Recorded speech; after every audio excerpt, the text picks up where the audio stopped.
Doorway to Nightmare is brought to you in part by Swanage Press.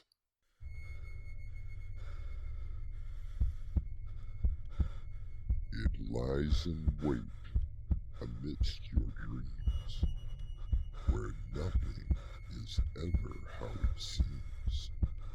It is a portal to a terrifying world beyond the doorway to nightmare.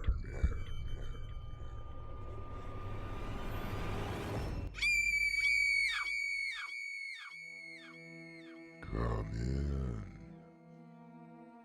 Welcome. I'm your host through the doorway to nightmare. Have you ever wondered about the small, seemingly inconsequential things that happen to you in your everyday life? While at the time they may seem unimportant, until they build up to a horrifying conclusion. No, I don't expect you to believe my story. I would be insane to expect that, yet I still have my sanity. While there is still time, I feel that I need you to understand what has happened to me. It was just a series of household events that have tortured, have destroyed me, and put me in this position. Oh, perhaps someone less excitable, more logical than I could explain them, for I've not been able to. I can only tell you the facts, and that I have to do now, for tomorrow justice will be served, and I will be put to death. Our mystery drama, The Black Cat, was adapted from the short story by Edgar Allan Poe and written especially for Doorway to Nightmare by Winslow Swan and edited by Crimson McKenzie. Our stars include Crimson McKenzie, Winslow Swan, William Stafford, and Jonathan Rossignol. It is sponsored in part by Swanage Press. I'll be back shortly with Act 1. Mystery, horror, thriller, suspense. Novels and short story collections from Winslow Swan, now available from Amazon.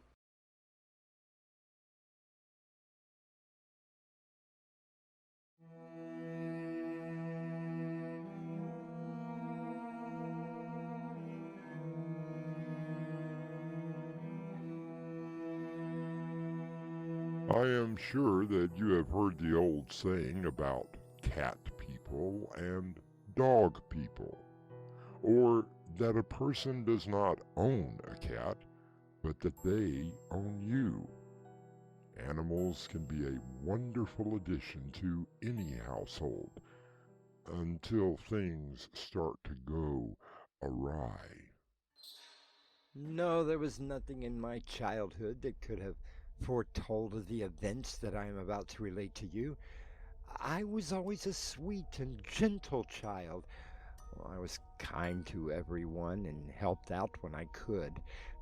Mostly, I liked animals, all kinds of animals. I married quite young and found that my wife also shared my interest. And very soon we had quite a collection. We had some birds and fish and a scruffy little dog and a cat, a beautiful cat. I'll never forget the day that my wife brought it home. Hello, my dear. Hello. Well, you're home early. Oh, look what I just brought home, Charles. Look. Oh, look at it. A beauty, isn't it? Oh my, it Yes, seems to have taken to you. But then all animals seem to. Where did you find it? Some mean old dogs were chasing it. Poor little thing. I managed to get him before the dogs did. Oh, such a beauty. Here, are you hungry? Yeah, how about some milk? There you And such go. a small thing. Well, he certainly is hungry. Yes. Is that good? Hey, Hey, well, what's your name? I don't suppose he has one. He's so young. I don't think that anyone owns him. Well, then, we have to give him a name. You mean we can keep him? Keep him? What are you talking about? Of course we can keep him. He has no home. We can't turn him out into the streets, can we? Oh, Charles, I was hoping that you would let him stay. But he must have a name. Yes. Now let's see. Look how dark he is. As dark as the night sky. Ooh, I know. He's as black as the devil. Let's call him Pluto. Yes, we will call you Pluto.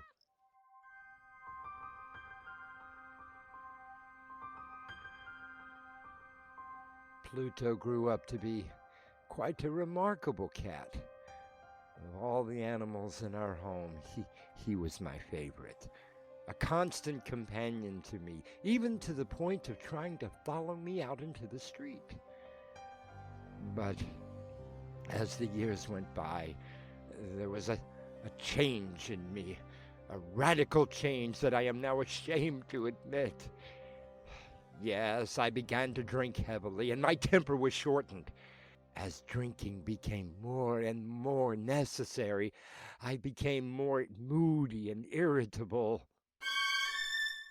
Charles? Charles, where are you going? I don't have to tell you where I'm going. Charles, please. Why do you have to go out every night to the bar? Do you really want to know? Because it's the only way that I can get away from your nagging. Nag all day long. There. You see? You could learn something from Pluto. He had never asked me where I'm going. Do you, Pluto? Yes, you never ask. Come here. Charles, don't pick him up like that. You're hurting him. I'm not hurting him. I'm not hurting you, am I, Pluto? Charles, just be careful. I'm just petting him the way he... Ow! Did you see that? Did you see? He bit me. He deliberately bit me. Oh, you beast, you monster. I'll get you. I'll teach you. Charles, no. Don't.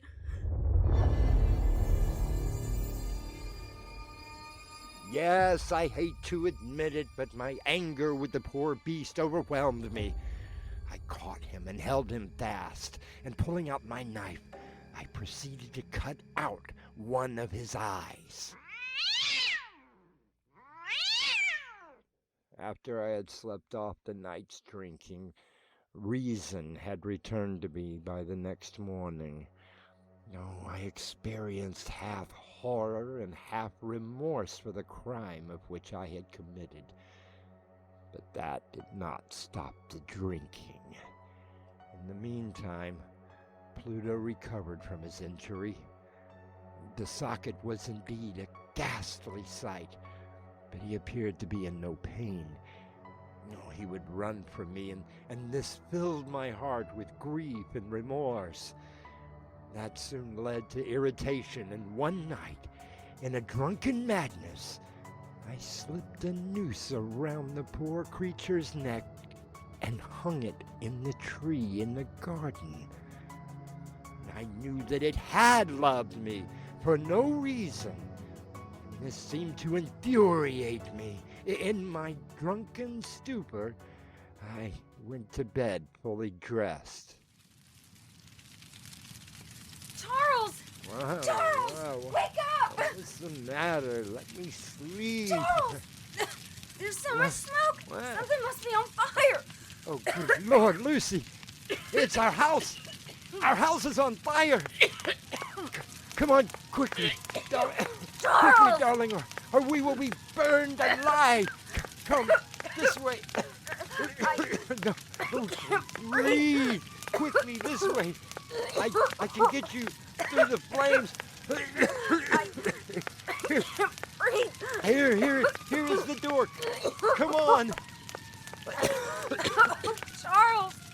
Our house!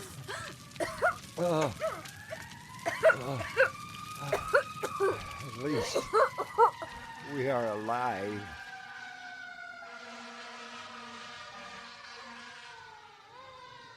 I went by the ruins the next day and noticed a small crowd of people staring at something.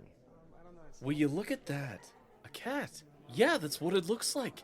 But look, it looks as if it's hanging by its neck. What are you talking about? What are you talking about? Don't you see it? That one wall. The only one left standing. Like a It cat. can't be. Hanging by the neck. No! You know who it is? I'll tell you who it is. It's Pluto! He's come back to haunt me!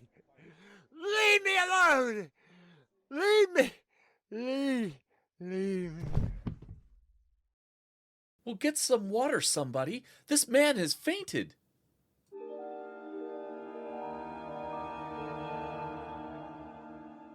It is said that our actions, no matter how small, may have consequences. Charles would say that the fire was the consequence of the murder of his cat. Why don't you hang around until I return with Act 2?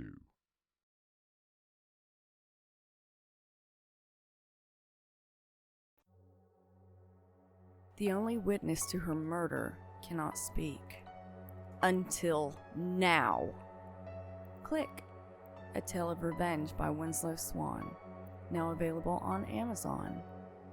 Revenge is a dish best served cold.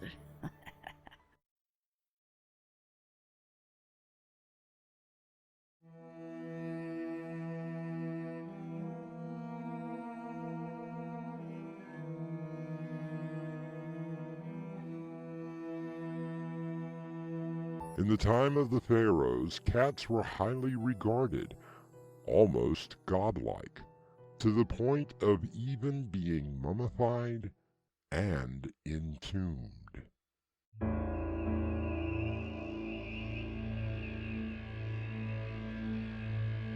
must understand that I am only relaying the facts.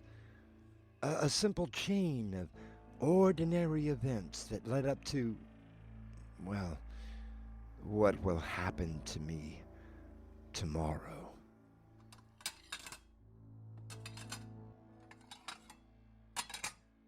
Don't you think that you've had enough?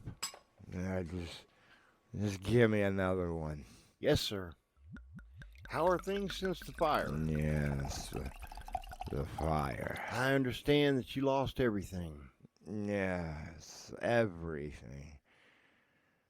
You should see the place I live in now. It's disgusting. What about that cat you were always talking about? Oh, yeah. Pluto.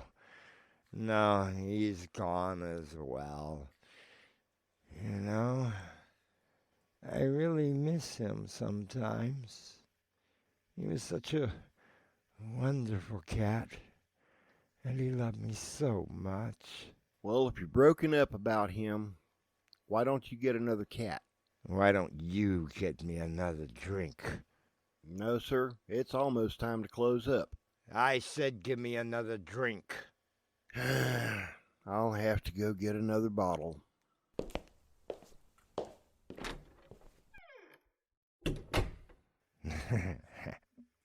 Why don't I get another cat, he said. Well, why don't I get another cat? Well, there's nothing that says I can't get another one. Hey, where did you come from? I've been staring at that table for 5 minutes and didn't see you. Come here. Yes, pretty kitty. Yes, come here and sit on my lap. There's a good cat. You know, you look a lot like Pluto.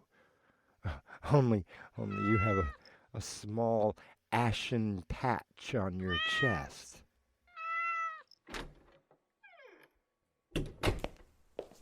Here you are, sir. Say, who owns this cat? Cat? Oh, I didn't see it. Big one, too. I don't know who owns it. Matter of fact, I don't even know how it got in here. Well, yes, but does anyone own it? As far as I'm concerned, you own it. My wife hates cats. Silly woman. Well, if you want it, it's yours. Yeah. Yes, I want it. Yes, I want it very much.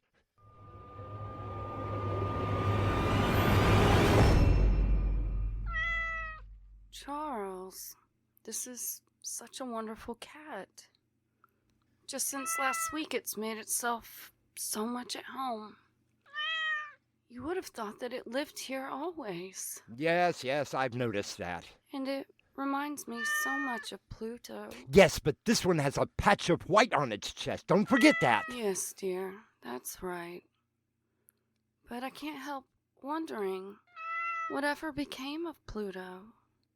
He disappeared the day of the fire, and... I know he disappeared. Well, maybe he knew that the house was going to burn down. See how it loves you? It's rubbing up against your leg just the way Pluto did. Pluto, stop talking about Pluto! Darling, I didn't mean anything. No, I'm sorry.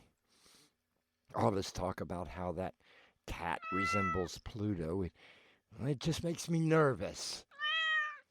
Actually, there's hardly any resemblance at all, except that they are both black, and this one has a white patch on its... Oh, the poor thing.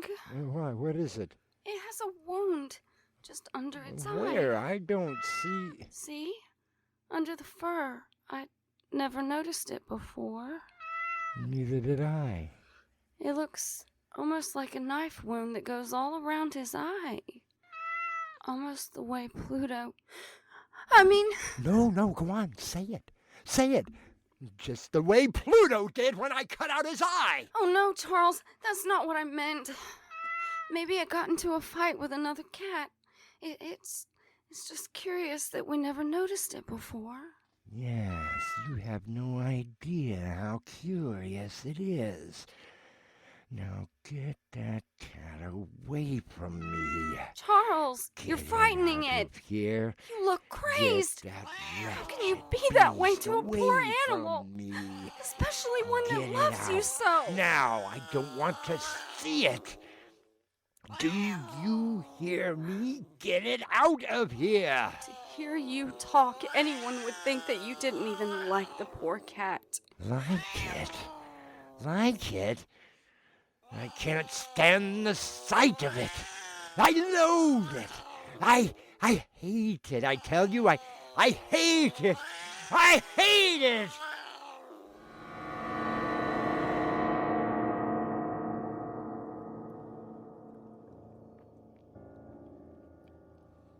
And the more that I hated it, the more affectionate that it became toward me. It followed me everywhere that I went. Whenever I sat down, it would pounce and cover me with its caresses. If this were not enough, the white patch on its chest had begun to take shape.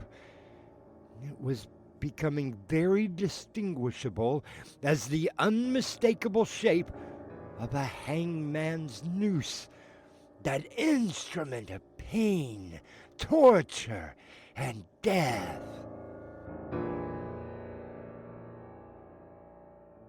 Charles, are you going out again tonight? Yes, I'm going out, and I don't know when I'll be back. Before you go, do you think that you could help me bring up some wood from the cellar? Why do you need more wood? The house is very cold, and you know that I've been sick. I can't carry the wood by myself. Please, Charles. Oh, all right, come on. You could have asked me earlier.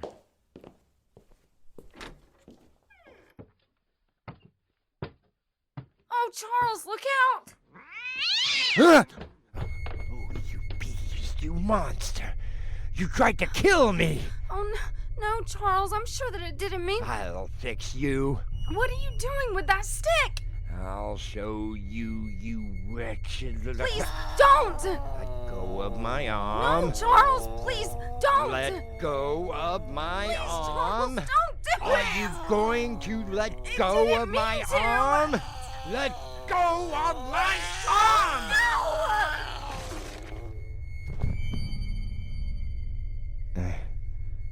I told you. I told you to let go. There have been many reasons given for the act of murder, whether it be revenge, for love, or in this case, purely by accident. It is what happens after the crime has been committed that makes things more interesting. I'll be back shortly with Act 3. It is in all of us. Waiting, watching, growing. Evil Within by Winslow Swan, now available on Amazon.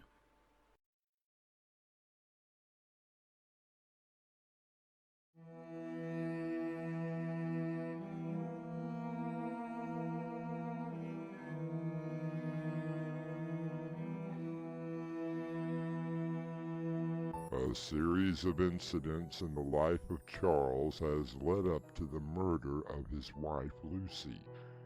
Incidents, when taken apart, seem to be ordinary, but increasingly violent in nature.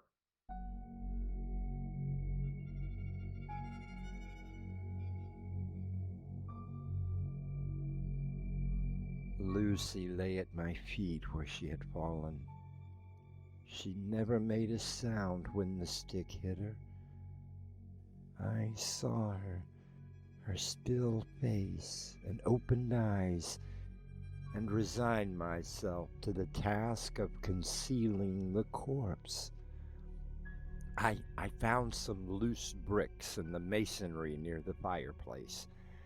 When I had made a large enough hole, I put her body inside. Then, with the skill of a bricklayer, I walled her up. No one would ever know. Naturally, questions were asked about her. The police even came and searched the house twice, but found nothing. The most important thing was that the black cat was gone. For 3 days, never a mew heard. I slept peacefully, even with murder on my conscience. I slept so sound.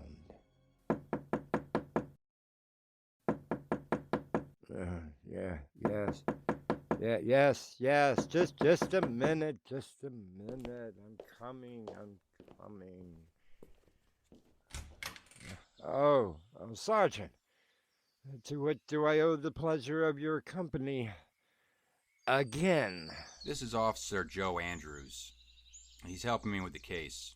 Sorry to bother you again, but there still has been no trace of your wife. Some of her friends have been down to the police station, and, well... You want to search the house again, is that it? If you don't mind. I do mind. You've already searched it twice. She's not here. I would like to know where she is as well. This will be the last time, I assure you. Fine. Where do you want to start? I guess the cellar is a good place to start. Come on, Joe.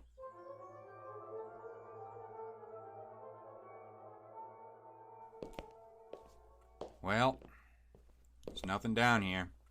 Guess we can start upstairs. You know, Sergeant, this is a very well-built house. Yeah, it seems to be. I don't think that there has been a better built house than this one. Well, you're not leaving, are you, gentlemen? Why, look at this wall. So finely crafted that it will probably last 100 years. Hey, do you mind if we... Well, here, let me show you. I can take this stick and beat on it all day long, and there will not be a...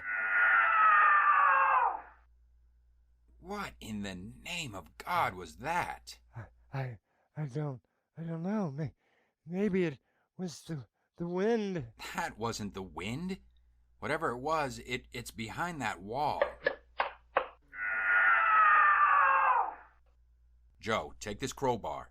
I want you to knock that wall down.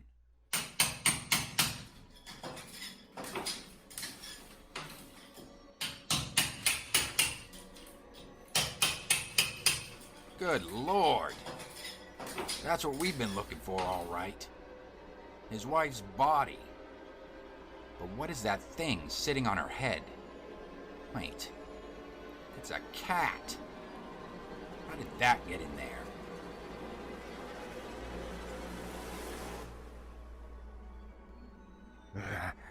I know how it got in there. Look, you see? It's been feeding off of her body. I must have walled it up with Lucy. I never even noticed. Look at its red eyes, its blood-stained mouth. Oh, you beast! You horrible monster! You are the devil! You made me a murderer! For 3 days you've been in there waiting and waiting to send me to the death chamber. I hope you're satisfied. I hope that you are satisfied.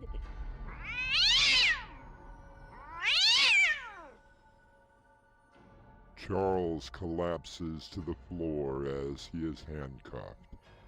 As he looks up at the black cat, he notices that it seems to smile at him. I'll return shortly. If you'd like to support us, visit our merchandise store. T-shirts, caps, mugs, and so much more. Visit doorwaytonightmare.com today.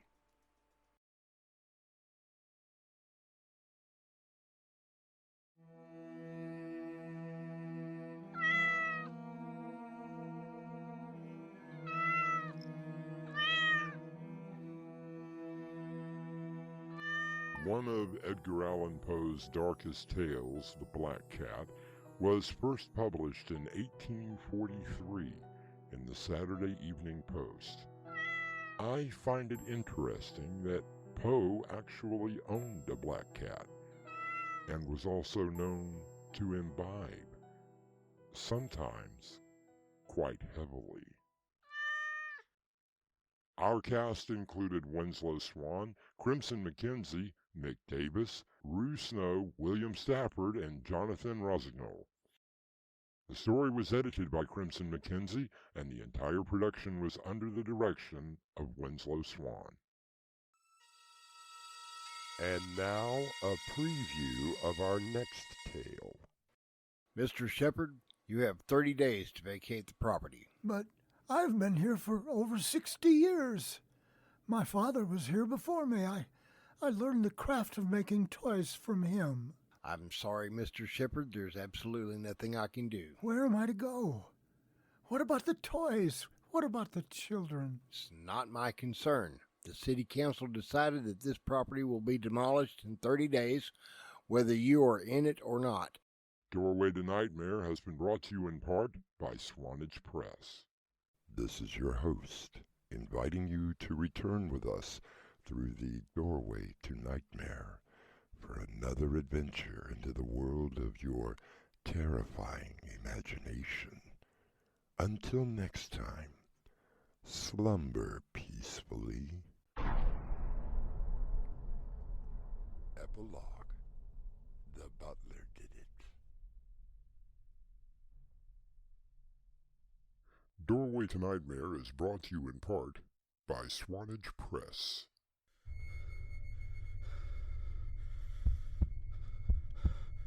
It lies in wait amidst your dreams, where nothing is ever how it seems.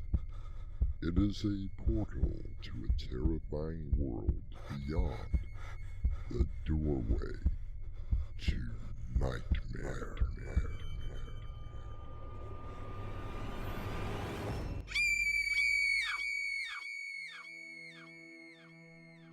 Come in. Welcome. I'm Artemis Black.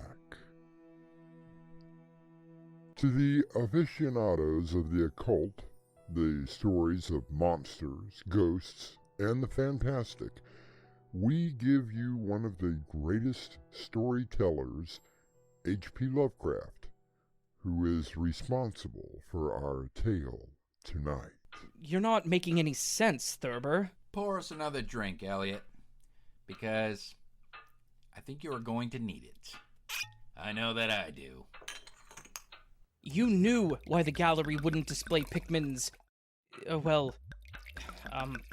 art. No self-respecting art lover would dare display it. To say that his works were macabre is an understatement.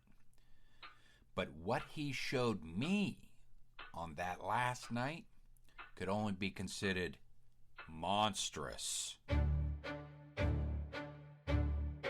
Our mystery drama, Pikman's Model, was adapted from the short story by H.P. Lovecraft by Winslow Swan and edited by Crimson McKenzie.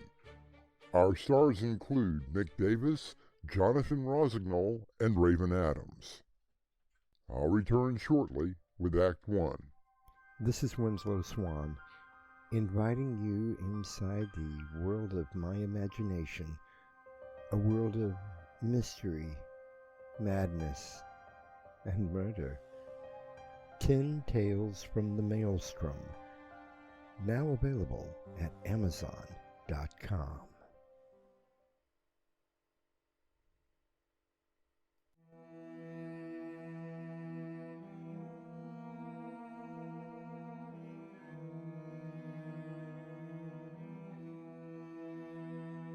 While Edgar Allan Poe focused on the nightmares of the human mind, Howard Phillips Lovecraft's stories leaned more towards the monsters that dwell within the earth and the imagination. His philosophy of cosmicism, the belief that humanity is an insignificant part of the cosmos and can be swept away at any moment, is the main theme of his horror fiction. Thank you for the invite, Thurber, and thank you for the drink. You needn't think that I'm crazy, Elliot. I never said that you were. Just because I would rather take a taxi to get here than that damn subway is no reason to think... We got here, didn't we? And I don't think that you are crazy. Why don't you laugh at your Uncle Oliver? He won't even ride in a car or a taxi. Thurber, old man, calm down. You seem to be more nervous than when I saw you last year. Perhaps I am. So what has made you this way? I don't need a third degree from you. I'm sorry. It's a wonder that I'm sane at all. I wasn't giving you the third degree. I simply asked why you decided to drop Pikman from your agency. You didn't used to be so inquisitive. Still, I suppose you should hear the entire story. And what did become of Pikman? I haven't the foggiest idea of what happened to Richard Upton Pikman, and I don't care to know. I don't even want to think about where he might even be. After the Boston Art Club dropped him, as well as Dr. Reed... Let the police do their usual diligent work. They won't find anything. They have yet to discover that rotting apartment in the North End he rented under the name of Peters. You said something earlier about that. Do you know where it is? Sure that I could find it again. Not that I would.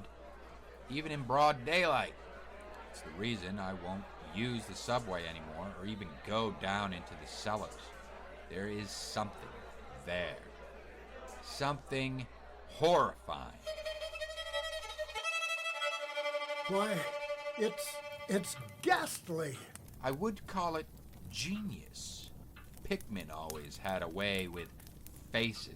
But look at it, Thurber. The title alone makes one shudder. I will grant you that. Ghoul Feeding is a rather strange title, but it definitely depicts the painting. A strange creature, almost canine-like, hunched over an open grave and having an evening meal, eh, Dr. Reed? it's enough to make one lose his own evening meal. No wonder the museum wouldn't accept it as a gift. Is this the reason that Pikman was kicked out of the arts club? Naturally, Thurber. Would you expect anything less? From your lot? No. Not at all. But if I've said it before, I'll say it again. Morbid art doesn't shock me. And when someone has the genius that Pikman has, it is an honor and a privilege to know him, no matter which direction his work takes.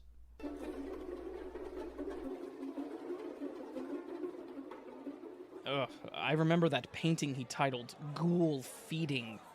Ugh, it gave me nightmares for weeks. Any magazine cover hack can splash paint around and call it a nightmare or a witch's sabbat or even demon. But Pikman? Only a great painter like him could make such a thing really scare or ring true. I remember him saying that he only painted what he could see. Don't ask me what Pikman saw. You know, Elliot, in ordinary art there is a vast difference in something real and something that only the imagination can dream. I'm convinced that I would not be alive if I had ever seen what that man, if he were indeed a man, saw. But why, Dr. Reed? Why would the art club and everyone else drop Pikman? When was the last time you saw Pikman? Oh, I suppose a few weeks ago. No, Thurber. I mean, really looked at the man. I'm not sure if it is his diet or perhaps an eccentricity, but it isn't just his paintings that are unnerving. Then what is it? I grant you that ghoul feeding is frightening, but that is the precise reason that I admire Pikman. He, the man, frightens me more and more every day. His very features and expressions are slowly developing into something. Well, spit it out, man. Something that is less than human. Andy Warhol once said, "Don't think about making art, just get it done. Let everyone else decide if it's good or bad, whether they love it or hate it. While they are deciding, make even more art." I'll be back shortly with Act 2. The only witness to her murder cannot speak. Until now. Click. A Tale of Revenge by Winslow Swan. Now available on Amazon. Revenge is a dish best served cold.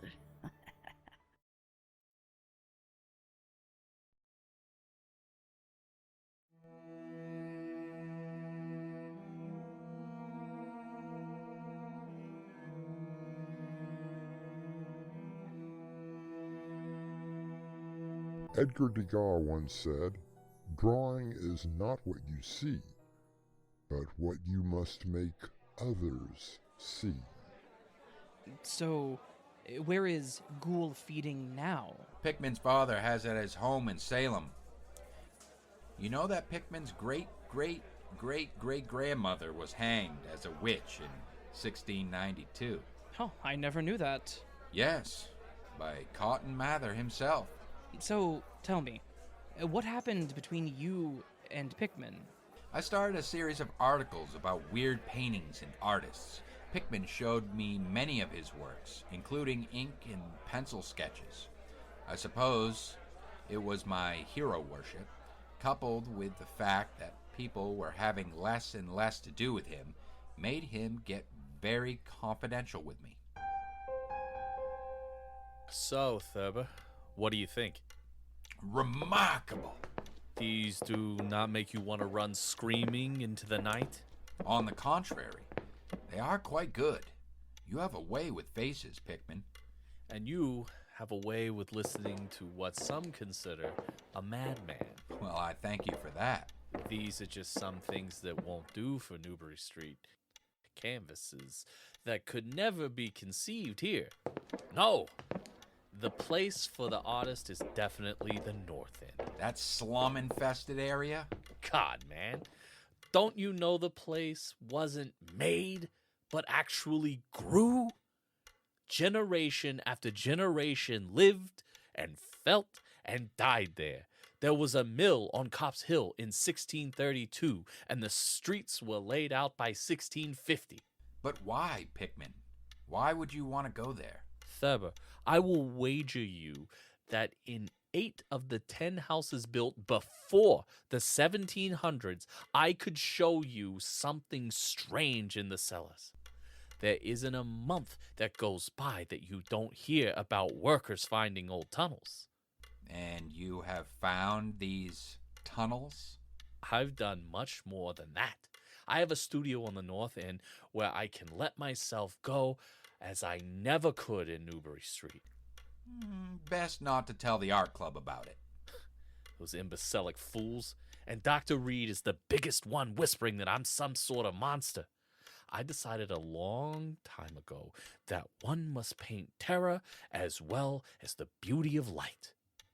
I must say, you have garnered my interest. I found a place not too far from the train station. I used the cellar as a studio. There's an old brick well down there. Curious sort of thing. You did say something about a network of tunnels around the North End. Do you think this well of yours could be a connection? Possibly. Look, you're interested in this sort of thing. Come with me tonight, and I'll show you what I've been painting.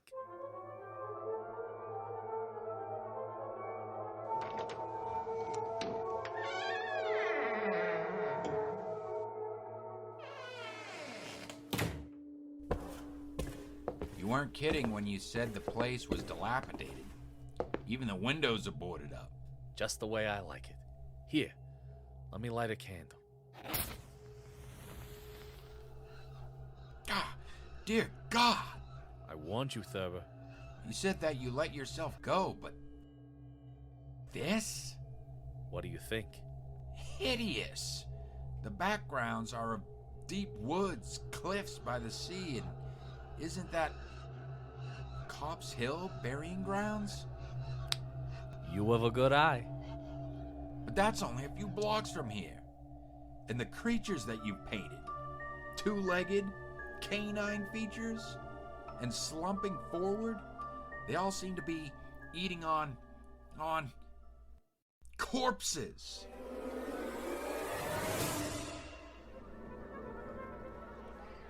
Well, I can understand why he didn't show those at Newbury Street. All of them depicted some sort of creature in various poses. They were leaping through windows or squatting on the chests of sleeping people. One showed a group of these creatures looking up at a hanged witch whose face was much like theirs. But you're not a 3-year-old, Thurber. You've seen such paintings before. No, Elliot, not like these. It was the faces, the accursed faces that leered and slathered out of the canvas with the very breath of life. I believe that they were alive. Here, have another drink. I think you need it. Elliot, I swear, it was as if Pikman had waked the fires of hell in pigment, and his brush had been a nightmare-spawning wand.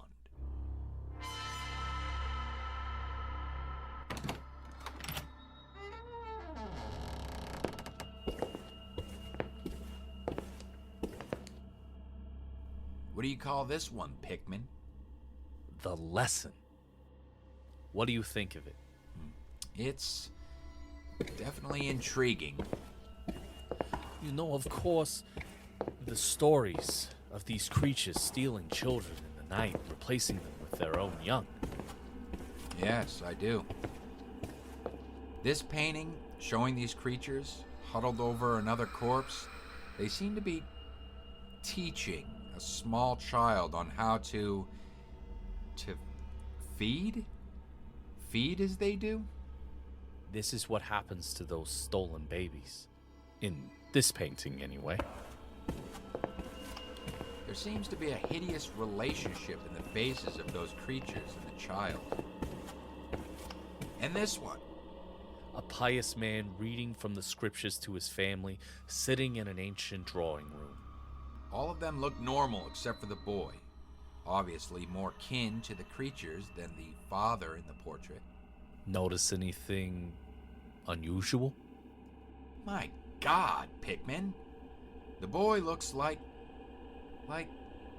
you. Come on, Feber. Let me show you some of my modern studies.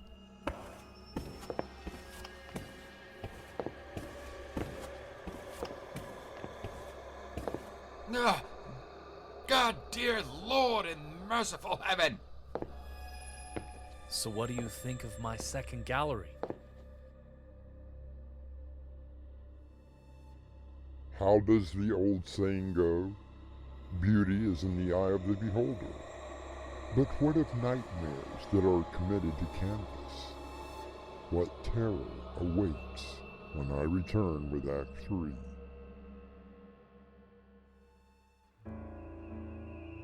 It is in all of us. Waiting, watching, growing. Evil Within by Winslow Swan. Now available on Amazon.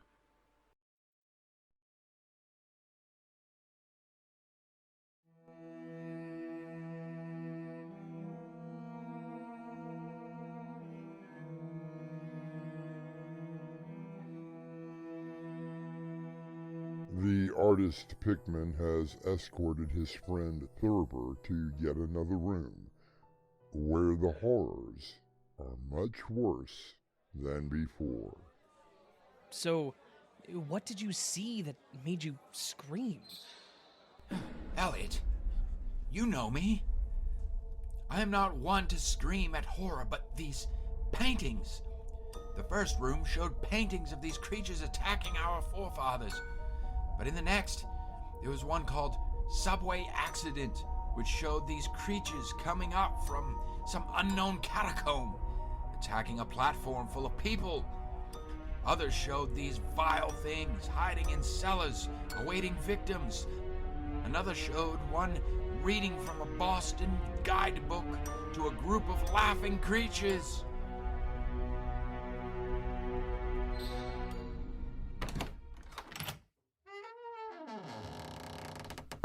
Dear Lord in merciful heaven! So what do you think of my second gallery? Horrifying. Your paintings are not even romanticized in any way.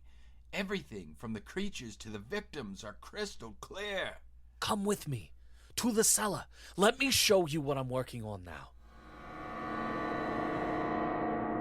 Is this the brick well you told me about? Yes. I'm sure that it leads down to the tunnels. But look over here. This canvas. Let me uncover it for you. Oh! What in heaven's name? A colossal, nameless thing with glaring red eyes. It's holding on its bony claws the body of a man half chewed. You're impressed? I'm horrified. Wait. What is this? Pinned to the canvas. Oh, that! I take pictures of backgrounds that I'm gonna use. Saves me from hauling everything outside.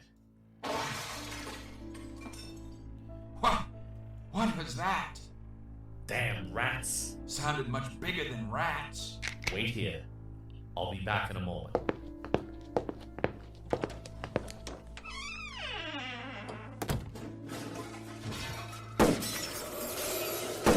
No! Get back! Get back, all of you!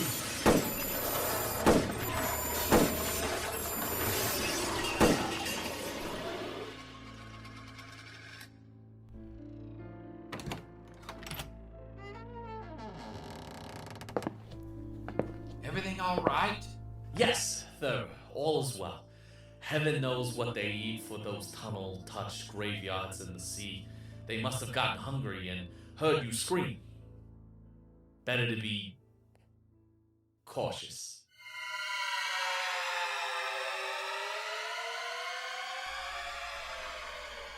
And that was the last time I saw Pikman. A remarkable story indeed. But it still doesn't explain why you dropped him as a client. Don't be impatient. It was because of that photograph I found pinned to the canvas. After that last scare, I must have crumpled it into my pocket. I assumed it was of a background that Pikman was going to use for that final canvas. And what happened to it? Burned to ashes. Elliot, Dr. Reed was correct. Richard Upton Pikman, the greatest artist I have ever known, wasn't strictly human.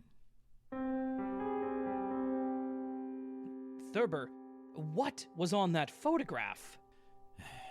Don't ask me to explain it, or what lay behind what Pikman tried to pass off as rats. All of us often wondered how he got those damned lifelike faces for his paintings. And you believe that you know? That paper wasn't a photograph of any background.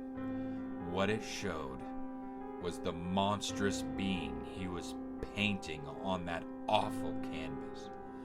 It was the model he was using, and its background was merely the wall of the cellar studio in detail.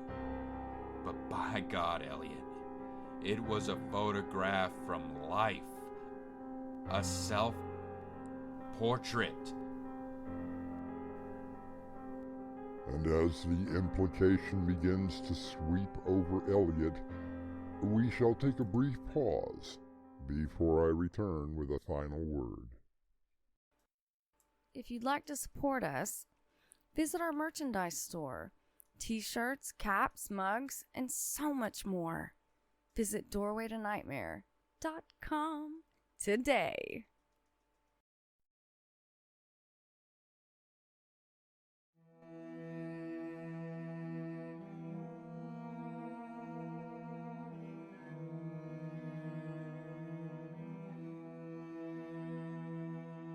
H.P. Lovecraft was never able to support himself as an author or editor. Most of his work was published in pulp magazines during the 1920s. A revival of his work began in the 70s, and he is now regarded as one of the most significant 20th century authors of supernatural horror fiction. Our cast included Mick Davis, Jonathan Rossignol, Raven Adams, and Dave Arkhipov. The script was edited by Crimson McKenzie and directed by Winslow Swan. And now, a preview of our next tale. I'm telling you, Merlin, I think that I have finally found it. You do realize how insane you sound right now. I mean, you're talking about music that does not exist. Yes, but don't you see? It exists. It has just not been discovered. And for good reasons. You're talking about the destruction of all mankind. This is Artemis Black, inviting you to return with us through the doorway to Nightmare for another adventure into the terrifying world of your imagination. Until next time, slumber peacefully. Epilogue. The butler did it. Doorway to Nightmare is brought to you in part by Swanage Press.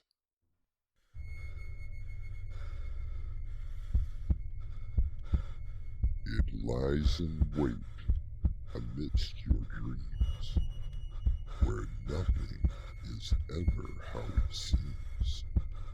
It is a portal to a terrifying world beyond the doorway nightmare.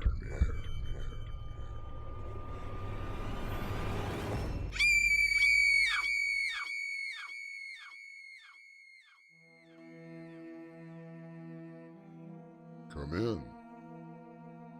Welcome. I'm Artemis Black.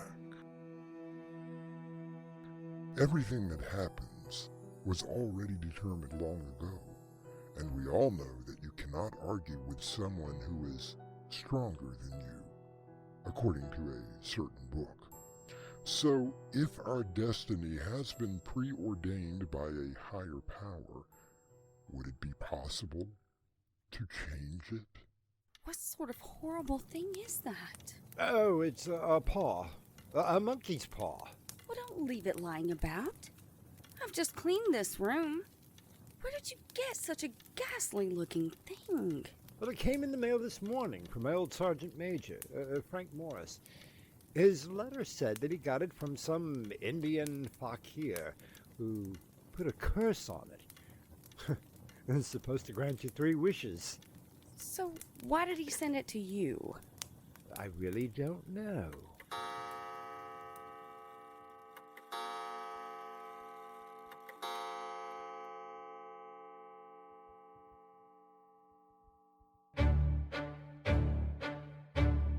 Our mystery drama, The Monkey's Paw, was adapted from the classic by W.W. Jacobs and written especially for Doorway to Nightmare by Winslow Swan and edited by Crimson McKenzie.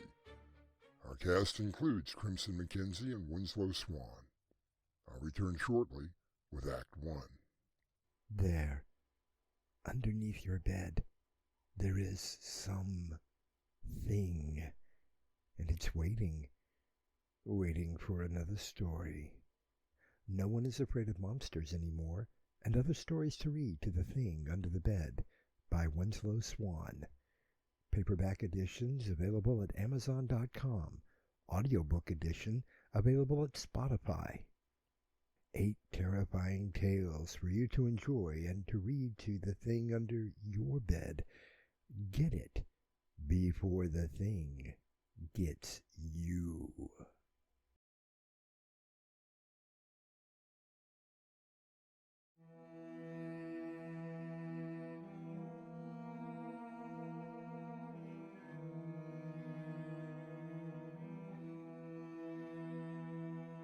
Let me begin by asking you a direct question.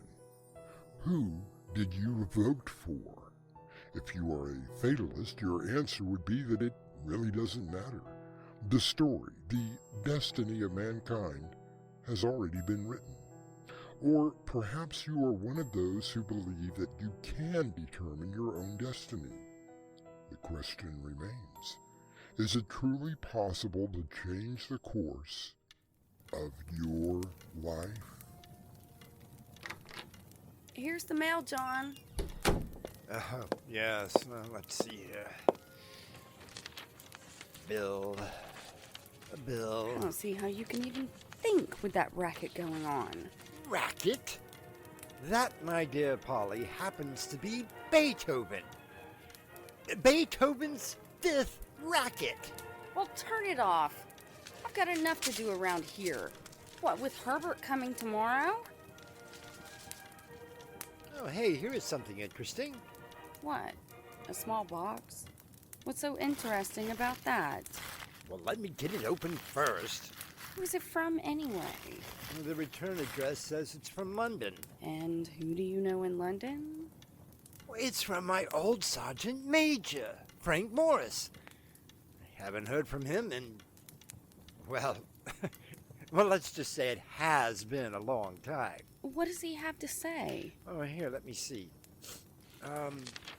My friend, I have been retired from the armed services and am attempting to put things in order.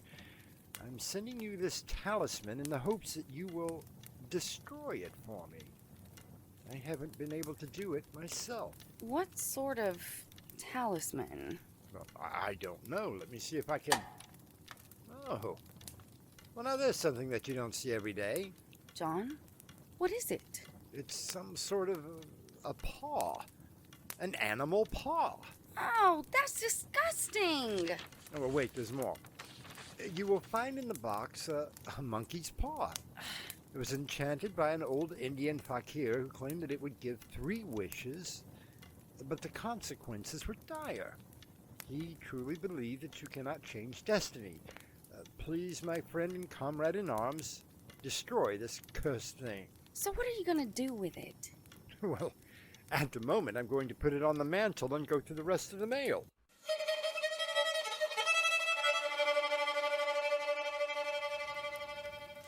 Look, John, a letter from Herbert. It goes to show you how slow the Postal Service really is. I mean, he's going to be here tomorrow. Oh, shut up. He says he's taking the first morning flight, so he should be here by noon. Oh, dear me. I'll have to get to the market and get a few things. Well, just make sure you get plenty of meat. You know how our son packs it away. Does he say how he's doing in the firm? According to this, he should be making partners soon. Maybe he can help us with these bills. I mean, look at this. Electric bill, water bill, and, oh, naturally a tax bill. How I wish we could pay off this house. At least it would be one thing that we wouldn't have to worry about. Well, sorry, Polly. Haven't got an extra 10 grand lying around. Almost a year of payments. Now, don't worry. We can get it paid in no time. You know, John, we could wish the money to come in. Well, now what are you going on about? That ugly paw thing up there. The monkey's paw? What about it? Oh, come on. You don't actually believe in that nonsense. Of course I don't, Mr. Jonathan White. However, I mean, it couldn't hurt to try, could it? Fine. Let's see. According to the letter Frank sent me, you hold it in your right hand, like this, and say your wish out loud. All right? Oh, great monkey's paw. Oh, do take it a little more serious than that. Oh, great monkey's paw. I wish that I had $10,000. Hey! John? What is it? What happened? I'm not sure. I made the wish. I could have sworn. What, John? You dropped the thing as if it had bitten you. No, Polly. I thought I felt... I mean, I know that I felt the paw move within my hand.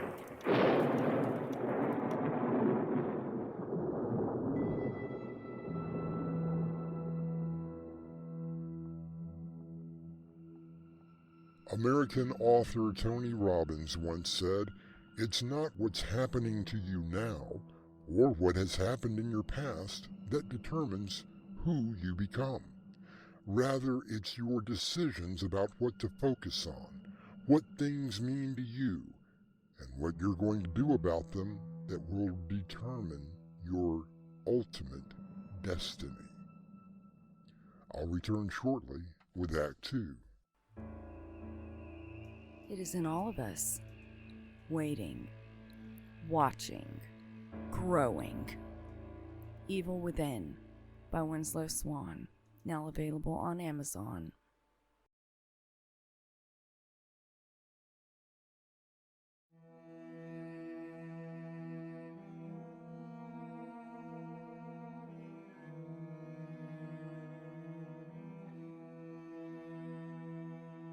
American politician William Jennings Bryan once said, "Destiny is no matter of chance, it is a matter of choice.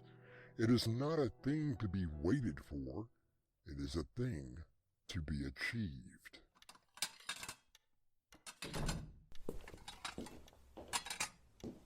Oh, John! There you are. Help me get the dishes set. Herbert should be here shortly. Polly, I have... You know, it's been almost over a year now since Herbert went to New York for that job. So glad he's able to come home for a visit. Polly, please, I have to tell you. Maybe he can help you get that old Mustang going again. I remember when you two bought that old thing. Said you would have it running in no time. Polly! I have to tell you something. John, what is it? What's going on?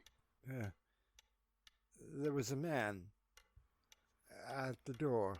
Yes, I know there was, but who was he? He said he was from the airline.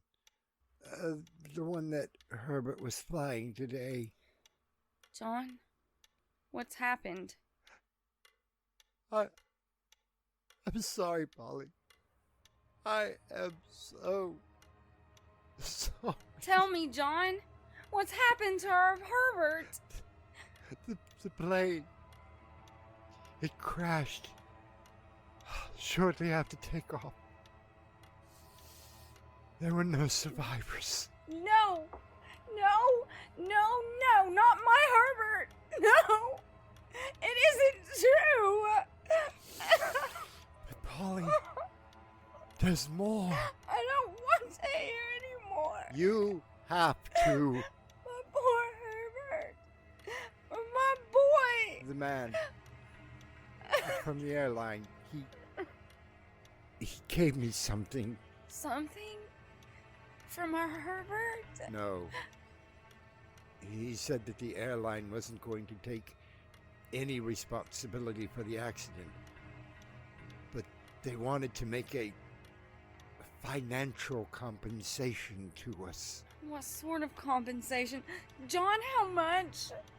Exactly $10,000.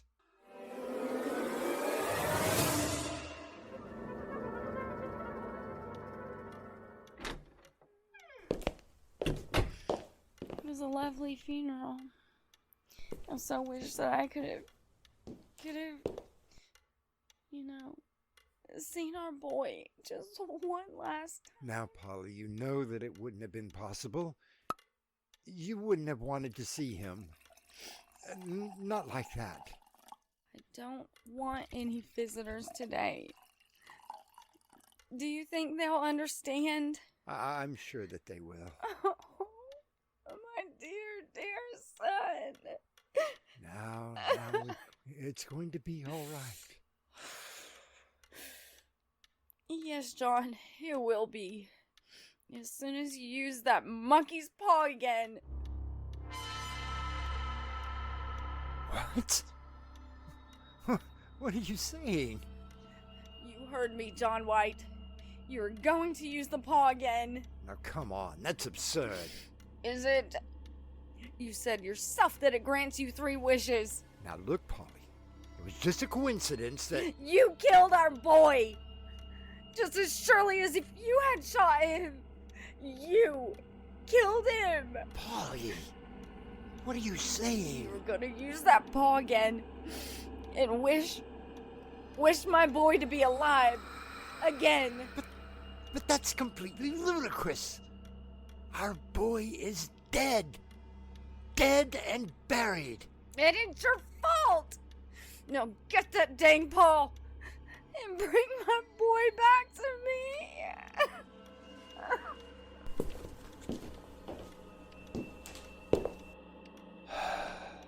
Oh, great monkey's paw. I wish that my son was alive. John! The paw! It jumped from your hand! It's still moving!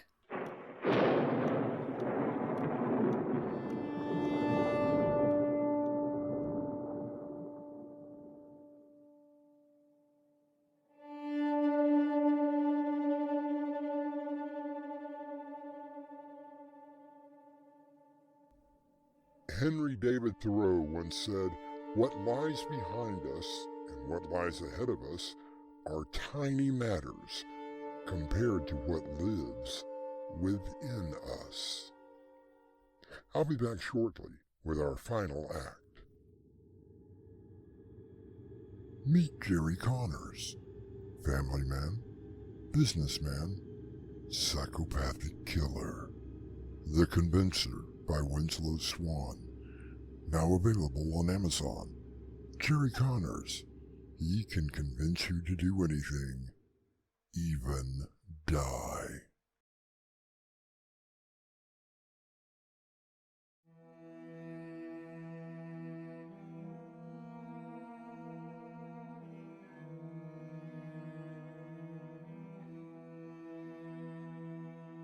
The author J.K. Rowling once said, "Destiny is a name often given in retrospect to choices that had dramatic consequences."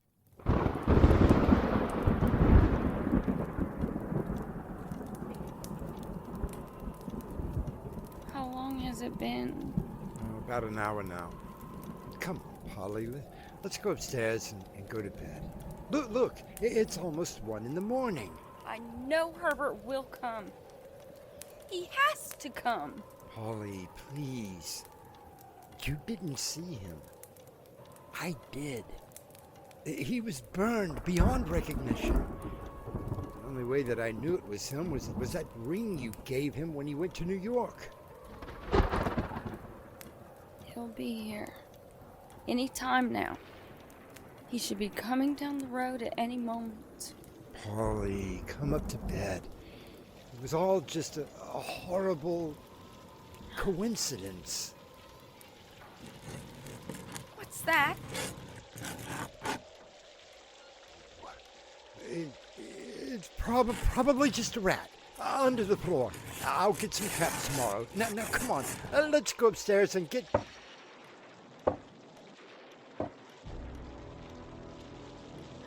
You see, John? I told you! No, Polly! Don't go to the door! Take your hands off me! It's our son! Don't you hear him? He's at the door! I must let him in.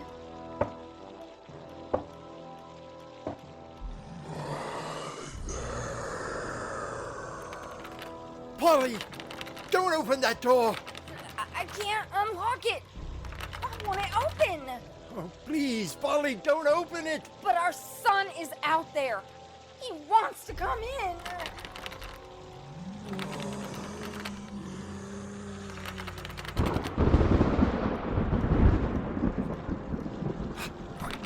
Where is it?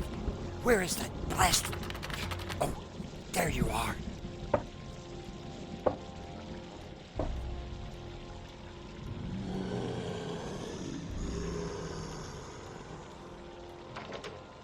I've got it! I've unlocked the door! Herbert! I wish that my son were dead again!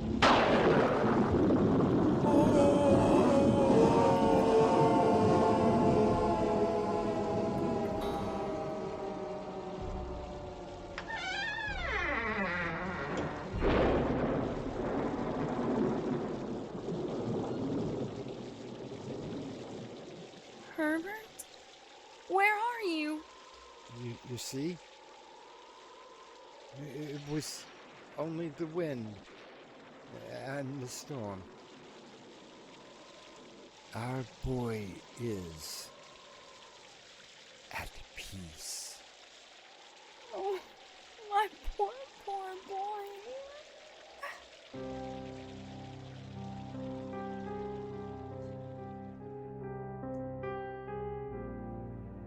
As John leads his distraught wife up the stairs to the bedroom, I ask of you, was Herbert White's death the consequence of a father who dared to challenge destiny?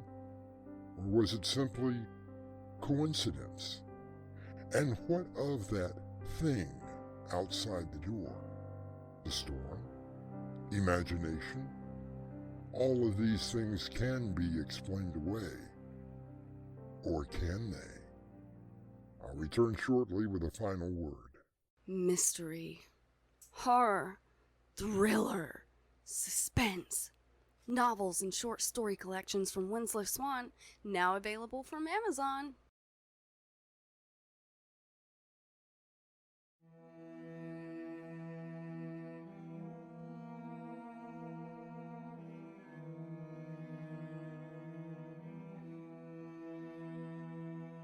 What if you had the choice?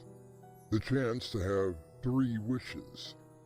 What would your first wish be?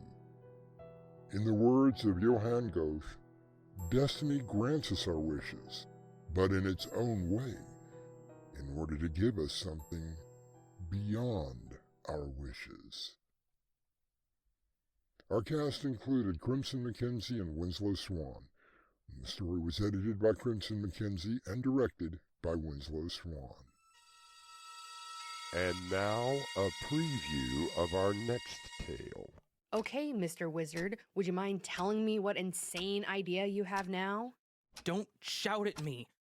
It's bad enough trying to work at the lab with Martin always on my back. Having to come home and get the same treatment is intolerable. Then why don't you do something about it? You're always talking about the new experiment. What's so great about it? It could possibly get rid of you. This is Artemis Black, inviting you to return with us through the doorway to Nightmare for another adventure into the terrifying world of your imagination. Until next time, slumber peacefully. Epilogue. The butler did it. Doorway to Nightmare is brought to you in part by Swanage Press.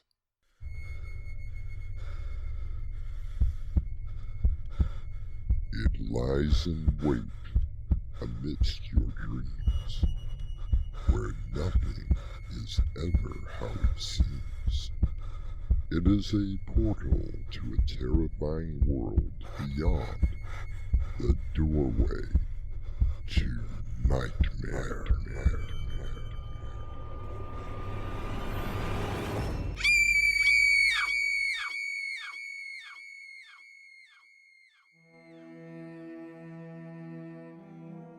Come in. Welcome. I'm Artemis Black. Oh, whistle, and I will come to you, my lad, though father and mother and all should go mad. Oh, whistle, and I will come to you, my lad. A poem by Robert Burns, first published in 1793, but for us, it is the title of a ghost story written by M.R. James, and perhaps a cautionary tale. What did the boy say? Something about seeing a figure from one of the hotel bedroom windows, waving at him. What's so odd about that? He said it was a strange white figure, the face hidden by some sort of rag. I haven't run into anyone like that in this hotel. No, neither have I. But from the boy's description, I believe that it was my room he was talking about. Our mystery drama, Whistle and I'll Come to You, was adapted from the classic short story by M.R. James and written especially for Doorway to Nightmare by Winslow Swan and edited by Crimson McKenzie. Our cast includes Mick Davis and Raven Adams. I'll return shortly with Act 1. There, underneath your bed, there is some thing, and it's waiting for another story. No one is afraid of monsters anymore, and other stories to read to The Thing Under the Bed by Winslow Swan. Paperback editions available at Amazon.com. Audiobook edition available at Spotify. 8 terrifying tales for you to enjoy and to read to The Thing Under Your Bed. Get it before the thing gets you.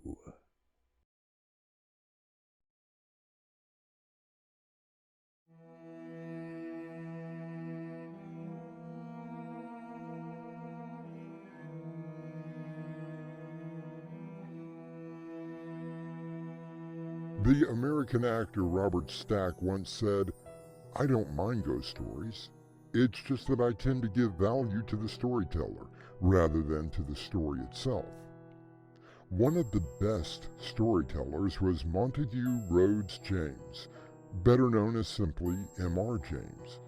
Of course, he is best remembered for his collection of ghost stories, which he would read to a select group of friends and students, curiously, on Christmas Eve.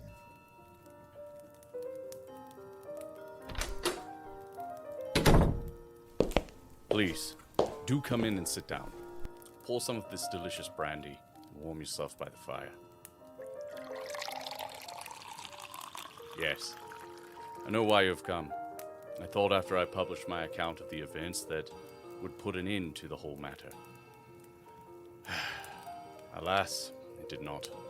And so, I gladly welcome visitors who, and upon the expression, want to hear the story from the horse's mouth. Very well. Here are the facts in this most extraordinary case of something as simple as a brass whistle.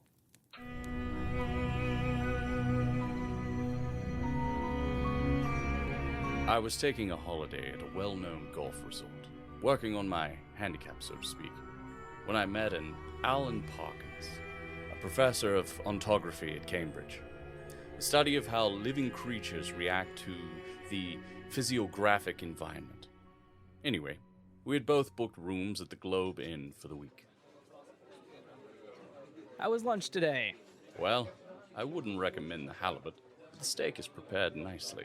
Well, after that round of golf we played, I'm surprised you have the energy to eat.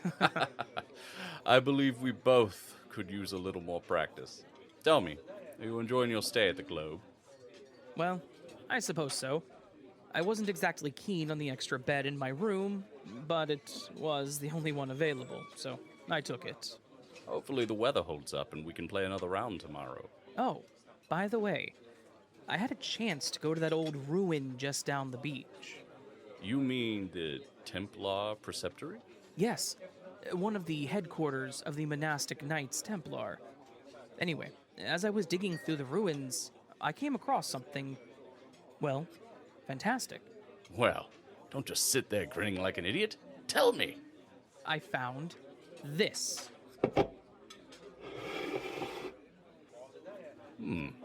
Interesting. Looks like a brass whistle. Look at the inscription. Perhaps you can enlighten me. Well now, on one side there seem to be 4 words, but I can't make anything out of them. On the other side, a Latin inscription, it seems to me. Yes. My rough translation is, "Who is this? Who is coming?" Or something like that. Your Latin is probably much better than mine. But tell me, when did you find this? Just yesterday, after I arrived. Funny thing, though, on my way back to the inn, I thought that I saw someone trying to catch up with me. What did they look like? I couldn't really tell, but I did see that no matter how hard he tried, he couldn't catch up with me. That is rather suspicious. Yes, I thought so too. So, what are you going to do with the whistle? Well, I thought I would donate it to the museum. Take my advice, Alan. Throw it into the sea from the cliff. But why? There's something about it that quite frankly seems evil.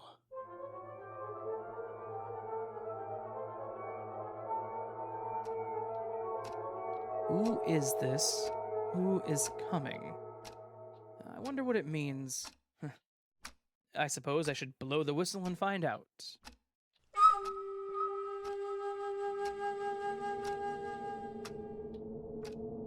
My word! Such a pleasant note. And what are these images I'm seeing? A wide, dark expanse of night? And a lonely figure. What the devil? I can't get to the window to close it. Strange. The window shut itself. Naturally, the lights go out, It must happen quite often here. At least there are candles and matches in the drawer.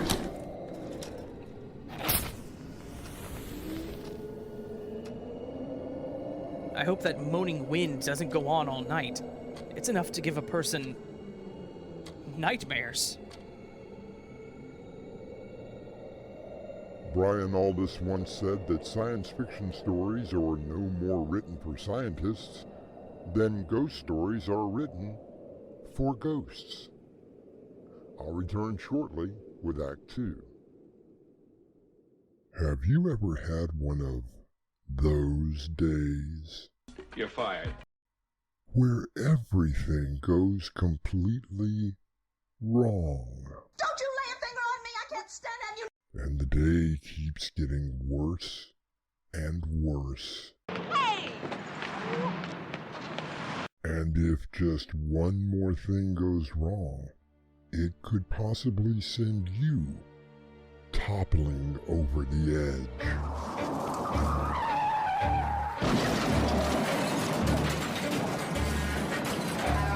Toppling over the edge.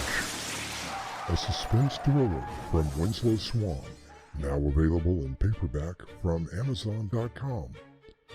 Sometimes you should take a step back, and then there are those times when even you could go toppling over the edge. Hang on to your sanity.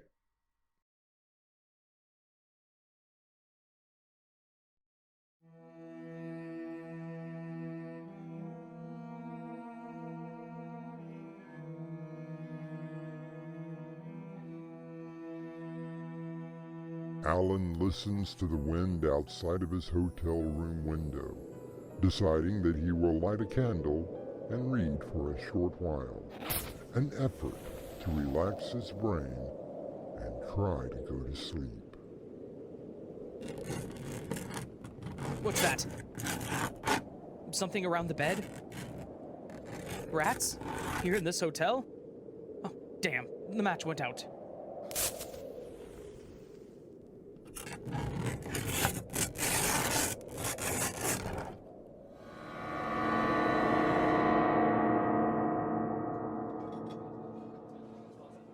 Well, Alan, fancy another round today? Perhaps, Wilson. Perhaps. I've had the strangest encounter this morning. What's going on now? Last night, I lit a candle to read by, since the power went out. Still is, from what I gather. Breakfast is going to have to be fruit. Well, normally I would have blown the thing out before retiring, but for some reason, I didn't. Must have been quite a waxy mess when you got up this morning. Oh, it was, but that wasn't the strange part. Oh, come in. Would you like any extra blankets on your bed, sir? Ah, yes. Thank you. Yes, I believe that I should like one. It may turn colder. Very good, sir. Which bed should I put it on? Why, the one that I slept in last night. I beg pardon, sir, but both were in disarray this morning. Really? How very absurd. I suppose I disordered it more than I thought when I unpacked. I'm very sorry to have given you the extra work. No trouble at all, sir. Very strange. As strange as that wind last night. Back in my hometown, they would have said that someone whistled for it. Really? I don't hold for superstition. However, well, I did whistle last night, and the wind did seem to come in answer to my call.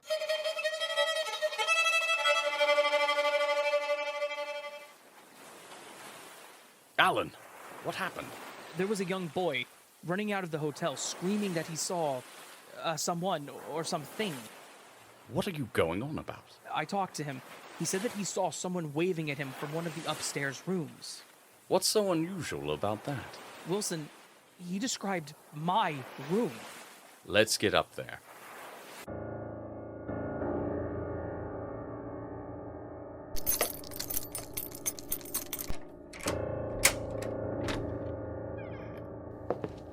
Good thing you locked your door. Anything missing? No, Not that I can. Wilson, look at the other bed. And she made up both beds. And this is the one that you've been sleeping in? Yes, it is. And it's still made up. But the other bed? The sheets are all tangled up. Again. Then, who has been sleeping in the other bed? There was a different story about a particular family of bears asking the same question. But in our tale, we are dealing with something far more terrifying than anthropomorphic animals. I'll return shortly with Act 3. The only witness to her murder cannot speak. Until now. Click. A Tale of Revenge by Winslow Swan. Now available on Amazon. Revenge is a dish best served cold.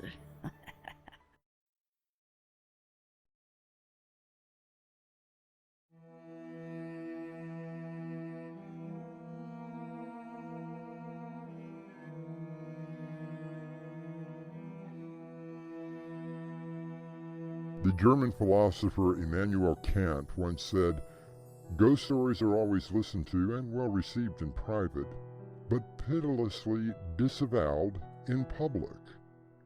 For my own part, ignorant as I am of the way in which the human spirit enters the world and the way in which he goes out of it, I dare not deny the truth of many such narratives. I was asleep for possibly an hour.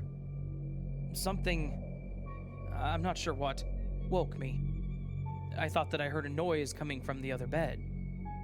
What sort of noise? A shaking noise. More than any rat could cause, but my terror was nothing until I saw... God help me. I saw a figure sitting up in what I know was an empty bed.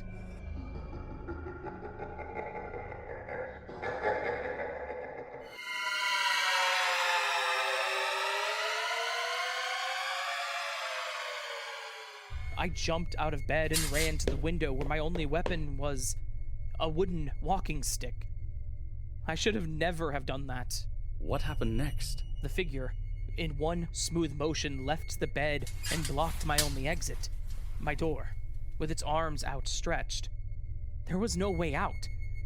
My terror had increased, and I would have rather jumped out the window than have that thing touch me. What did you see, Alan? I saw this thing begin to move in a stooping posture, groping around the room with its arms.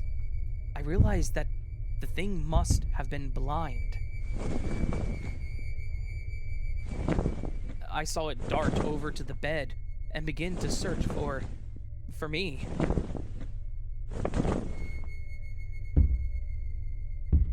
Not finding me, it began to feel its way onto the floor, and for the first time I saw its face.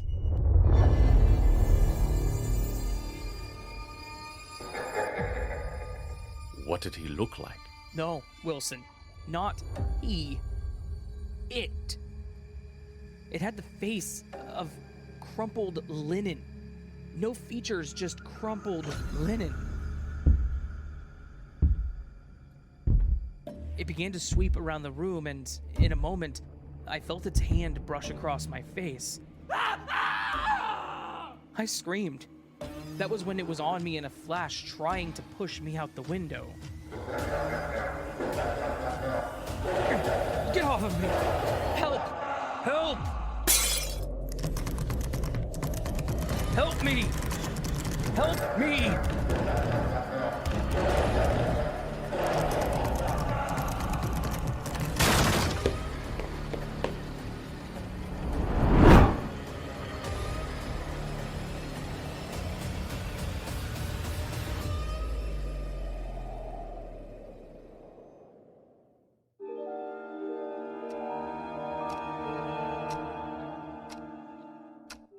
And that's when I broke in?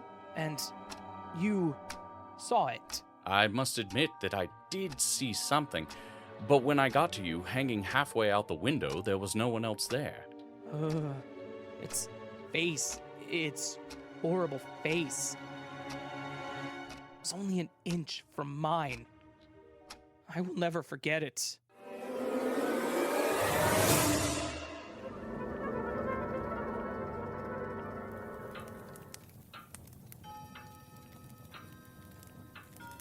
There was only a heap of bedclothes by the window.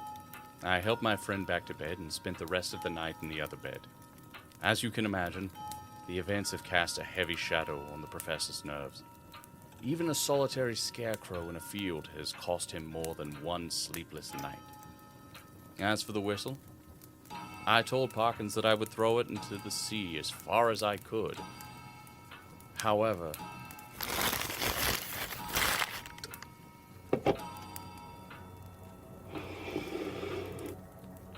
here it is.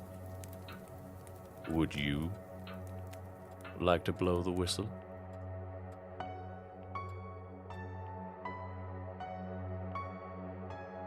American author Gillian Flynn once said, "I'm a huge fan of ghost stories. That sort of slow build, the suspense and the questioning about whether you're imagining something or if it's real." I'll return shortly with a final word. If you'd like to support us, visit our merchandise store. T-shirts, caps, mugs, and so much more. Visit doorwaytonightmare.com today.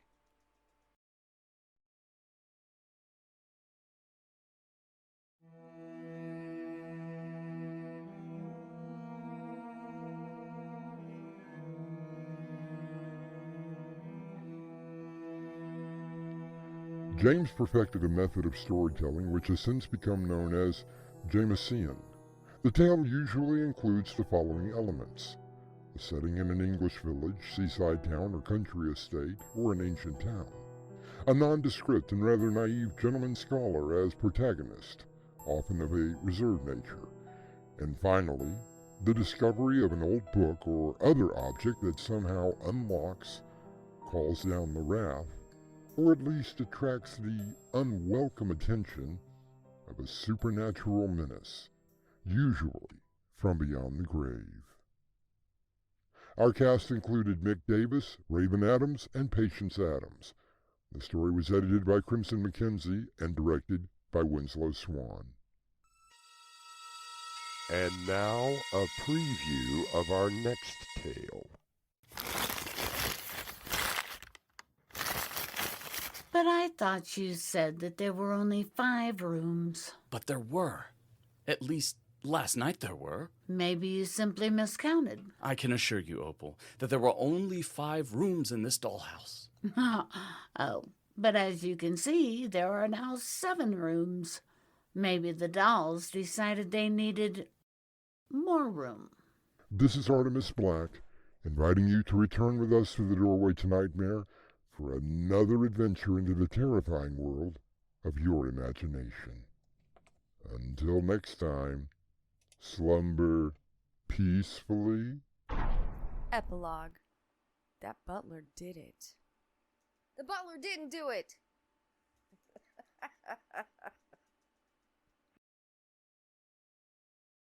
Doorway to Nightmare is brought to you in part by Swanage Press.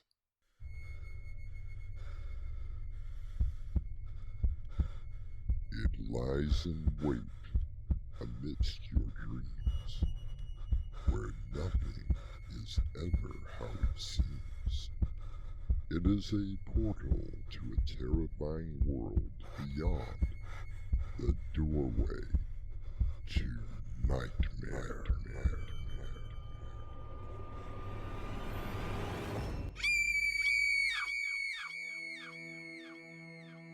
Come in. Welcome. I'm Artemis Black. We are all bound thither. We are hastening to the same common goal. Black Death calls all things under the sway of its laws.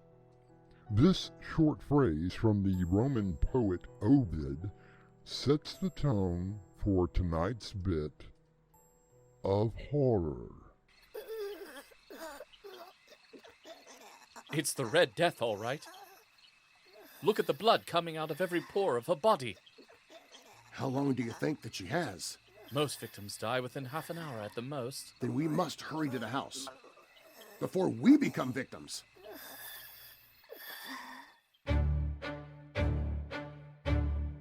Our mystery drama, The Mask of the Red Death, was adapted from the Edgar Allan Poe classic by Winslow Swan and edited by Crimson McKenzie. Our stars include Darren Mahler, Mick Davis, and Crimson McKenzie. I'll return shortly with Act 1. Have you ever had one of those days? You're fired. Where everything goes completely wrong. Don't you lay a finger on me! I can't stand it! You. And the day keeps getting worse and worse. Hey! And if just one more thing goes wrong, it could possibly send you toppling over the edge.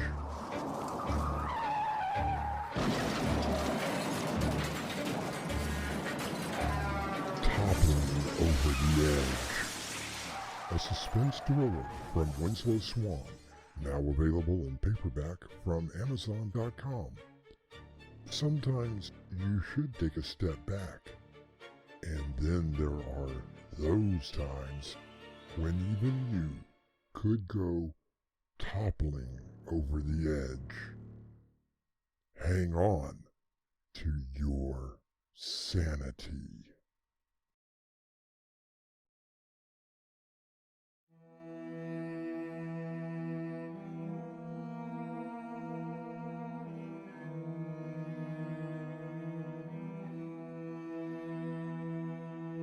From the years 1346 to 1353, the plague, known as the Black Death, reigned over Europe. It was estimated that over 50 million people died from the effects. With that in mind, if you will look to where I am pointing, you will see a very large mansion sitting on top of a cliff. Inside, you will find a party, one that has been going on for several days now. What a wonderful idea! A masquerade! I thought that you'd approve, my dear Shelley. Prosper, do you honestly think that we are protected from the Red Death? I told you I forbade those words from this house. Yes, Edward, I do think that. We have plenty of food and drink and... Entertainment! Oh, Edward, don't be such a killjoy. Have some fun for a change.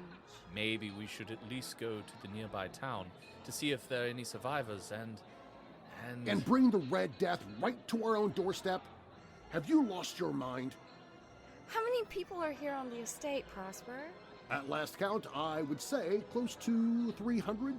Yes, the wealthiest who had the good fortune of coming here. But what about everyone else? At least I did something. I fortified the house and grounds. I made sure that everyone who came here was well cared for. As long as they had the money. You disgust me, Prosper. Well, if you don't like it, Edward, you can always leave. I would, but Prosper has the place completely sealed. You bet I do. No one will leave.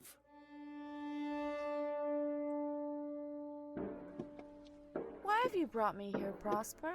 I wanted you to see my hall of colors.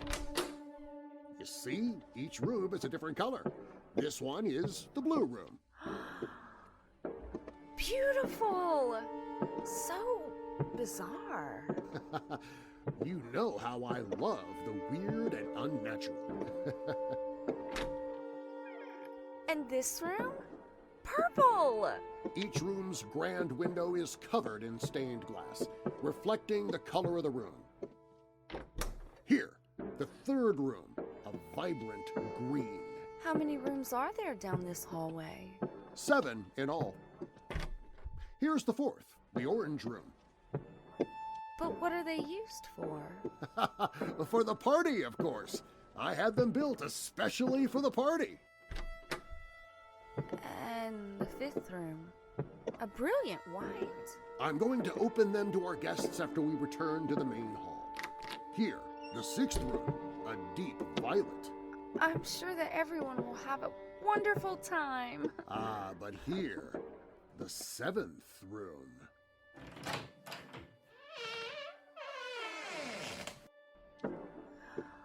Oh my! It's all black. Heavy curtains hanging from the ceiling. And the carpet. All in black. But the windows, they're tinted in red? A blood red color? It's horrifying. Isn't it? Oh, Prosper, let's go back to the party. I'm frightened. Look at how the light from the window gives your face a blood red color. Almost as if... Please, don't say it. As if you had contracted the Red Death.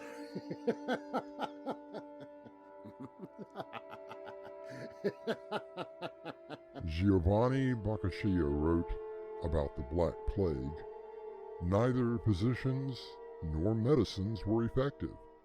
Whether because these illnesses were previously unknown, or because physicians had not previously studied them, there seemed to be no cure. There was such a fear that no one seemed to know what to do. I know what you should do, and that's return with me shortly with Act 2. Meet Jerry Connors, family man, businessman, psychopathic killer. The Convincer by Winslow Swan, now available on Amazon. Jerry Connors, he can convince you to do anything, even die.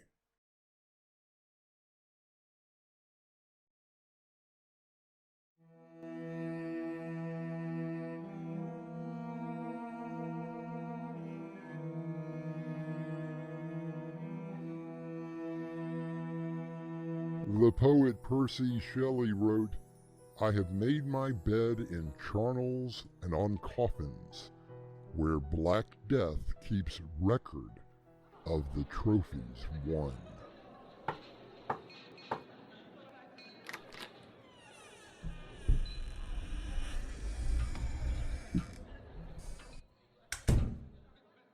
I thought I would find you in here, Edward.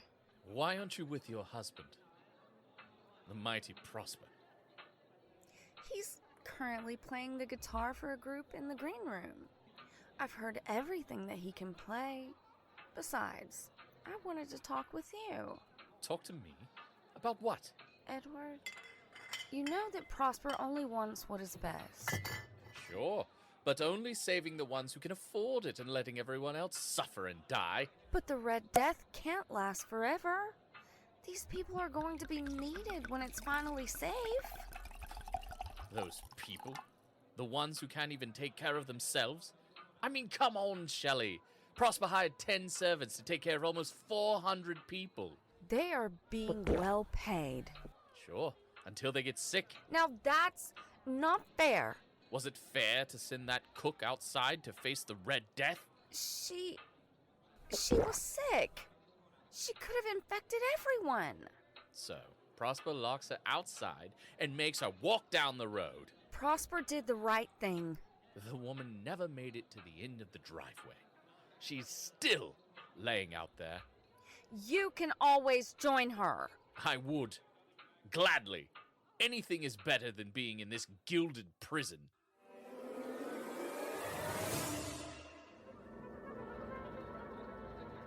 Shelley tells me that you really want to leave. You bet I do, Prosper. You know, the only reason that you're even here is because you were friends with Shelley. She begged me to let you come. So here I am, mighty Prosper.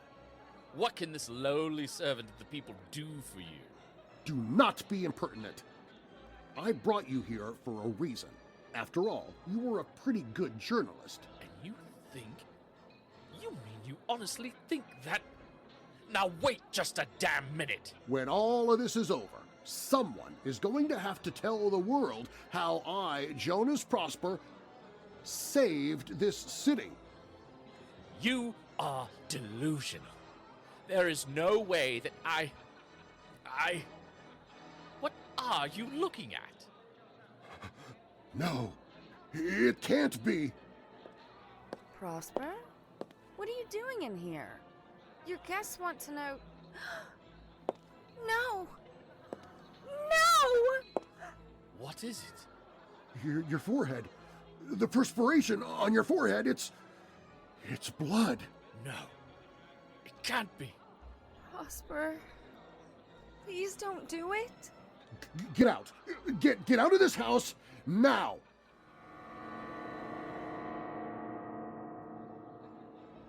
Where do you think he is? Will you forget about him? He's dead. It's lucky we caught it before he infected anyone else. I wonder if he made it to the end of the driveway. I wonder. Well, stop wondering.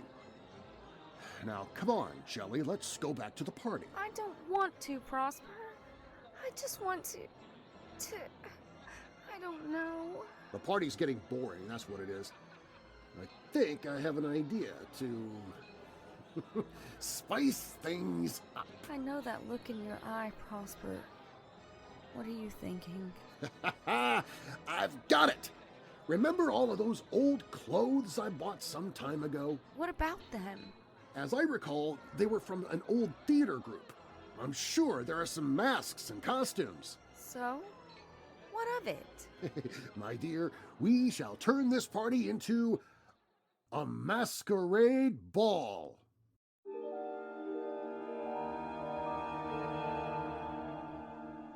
Norman Cousins wrote, "Death is not the greatest loss in life. The greatest loss is what dies inside us while we live." I'll return shortly with our final act. There, underneath your bed, there is some thing, and it's waiting for another story.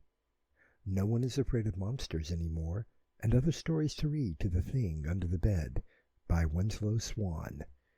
Paperback editions available at Amazon.com. Audiobook edition available at Spotify. 8 terrifying tales for you to enjoy and to read to The Thing Under Your Bed.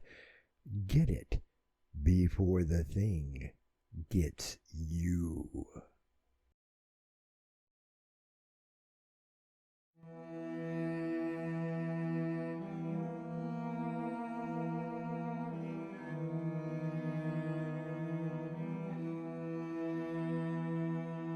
The philosopher and inventor Blaise Pascal wrote, "Let us imagine a number of men in chains and all condemned to death, where some are killed each day in the sight of the others, and those who remain see their own fate in that of their fellows and wait their turn, looking at each other sorrowfully and without hope.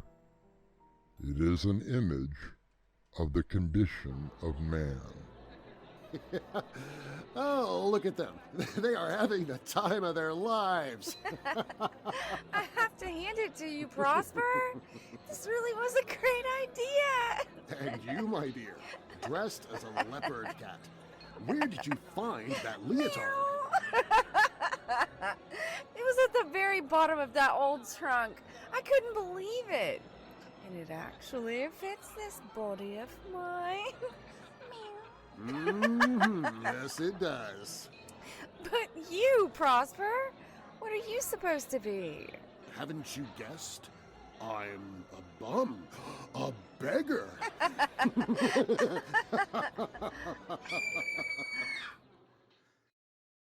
Prosper, look, in the entryway of the ballroom. I don't see. Who are you talking about? Don't you see it? Oh, God! Look at the costume! I see it now. Come on, let's find out who this is.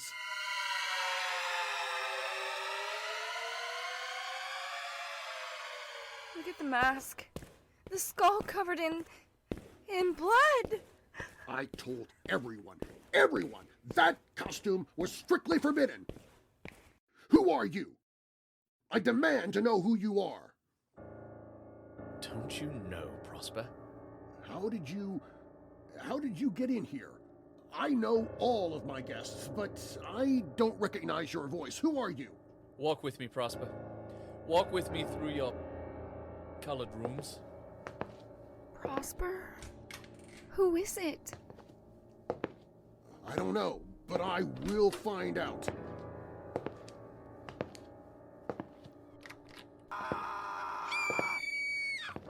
Prosper! Look!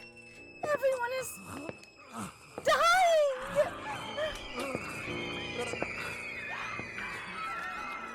I have been here always. There was no escape. No! I demand to know who you are. Tell me!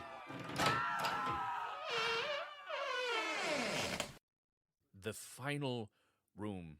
Black room with the red windows. Prosper! Help! Shelley! Prosper! Your face! Please! It's covered in blood.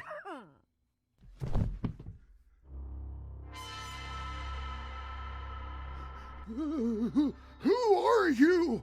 You know who I am. See? Edward? You? Once I was Edward. Now I am the Red Death, Death, Death, Death, Death. No! I was protected. I thought of everything. No!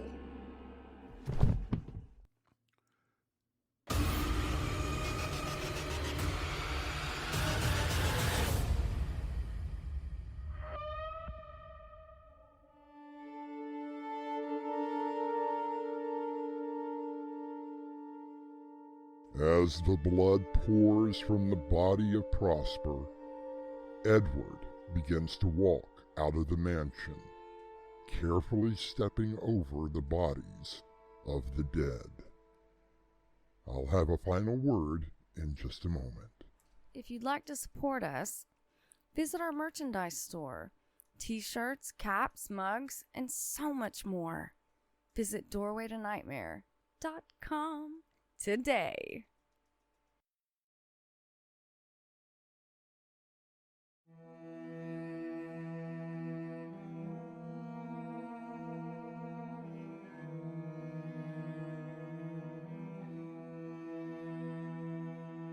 The very last part that Edgar Allan Poe wrote for The Mask of the Red Death goes like this.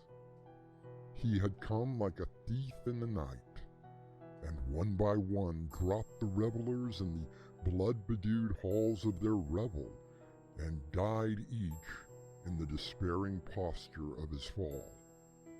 And darkness and decay and the Red Death held illimitable dominion over all. Our cast included Darren Mahler, Mick Davis, and Crimson McKenzie. The play was edited by Crimson McKenzie and directed by Winslow Swan. And now, a preview of our next tale. Confess! You are a killer! Confess! No, Herman, you know me. I'm your, at least I thought I was your friend. Confess, Peter. Confess to what you have done and what you are. All right, I am what you say. I have done everything. I am a werewolf.